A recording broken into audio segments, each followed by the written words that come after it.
Hi అండి, good morning అండి.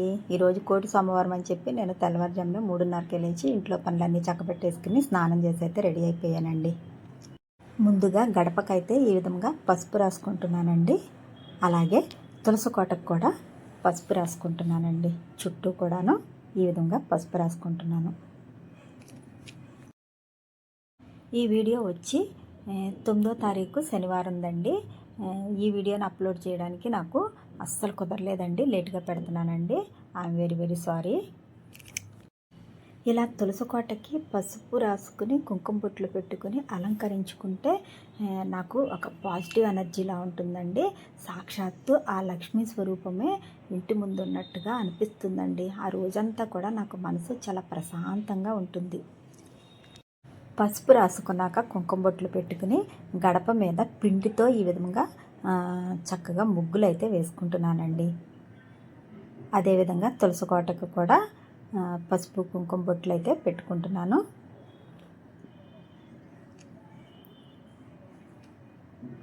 ఇలా నేను ప్రతి శుక్రవారం మంగళవారం కూడా చక్కగా తులసి కోటని శుభ్రం చేసుకుని గడపకి తులసి కోటకి ఈ విధంగానే నేను పసుపు రాసి కుంకుమ బొట్లు అయితే పెట్టుకుంటానండి. ఇలా పసుపు రాసి కుంకుమ బొట్లు పెట్టుకోవడం వల్ల మన ఇంటి ముందున్న తులసి కోట కూడా కళకళలాడుతూ ఉంటుందండి. తులసి కోట దగ్గర పూజకైతే దీపాలు అయితే రెడీ చేసుకుంటున్నానండి. ఈరోజు కోటి సోమవారం కదా, కనీసం 3 అయినా సరే ఉసిరి దీపాలు అయితే పెట్టుకుందాం అనుకుంటున్నాను అనమాట. అందుకని ఉసిరికాయల్ని ఈ విధంగా గంధము కుంకుమ బొట్లు అయితే పెట్టుకుంటున్నానండి. అదేవిధంగా ప్రమిదలకు కూడా గంధము కుంకుమ బొట్లు అయితే పెట్టుకుంటున్నాను. ఇప్పుడు ఇందులో నేతిలో నానబెట్టిన పువ్వొత్తులు అయితే వేసుకుంటానండి. నేను పువ్వొత్తులు కొనుక్కొచ్చినప్పుడే ఒక డబ్బాలో వేసుకుని నేతిలో నానబెట్టేసి ఉంచుకుంటానండి. అలా నానబెట్టేసి ఉంచుకోవడం వల్ల అవి చాలా ఎక్కువసేపు వెలుగుతాయి అన్నమాట. మనకు కూడా చాలా ఈజీగా ఉంటుందండి.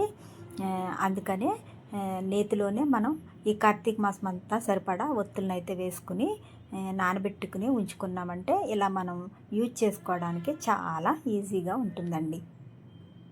ఇక దీపాలు అయితే రెడీ అయిపోయినాయి అనమాట. ఇప్పుడు తులసి కోట దగ్గర మనకి సంబంధించిన పూజా సామాన్ అంతా కూడా ఈ ప్లేట్లో అయితే సర్దేసుకున్నానండి. ఇప్పుడు తులసి కోట దగ్గర పూజ అయితే మొదలు పెడతాను.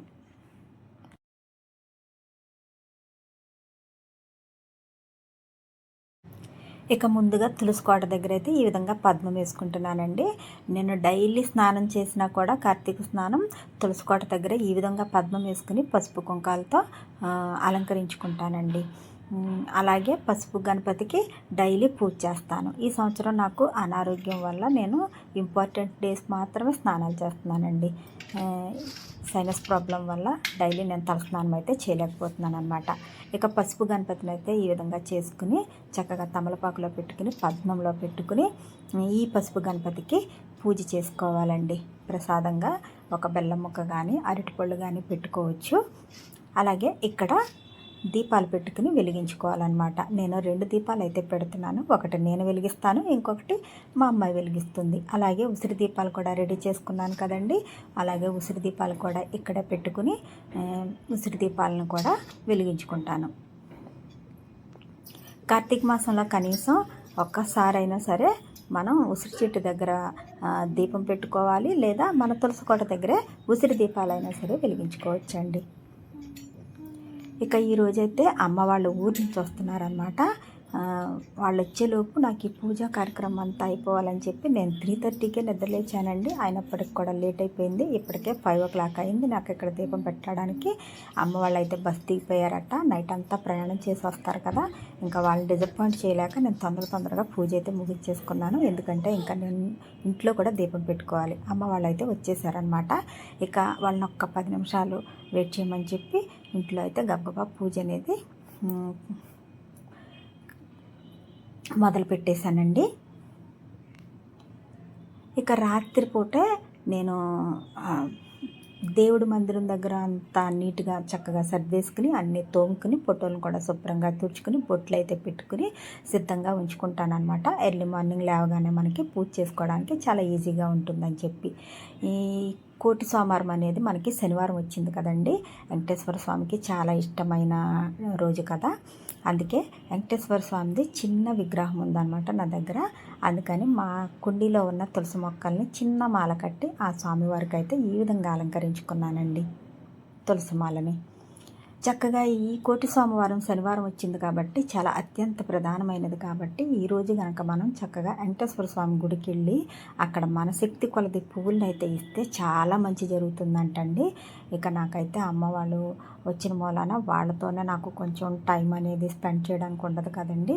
నాకు అందుకని గుడికి వెళ్ళే అవకాశం అయితే లేదండి. అందుకే నేను ఇంట్లోనే చేసుకుంటున్నాను పూజ అంతా కూడాను.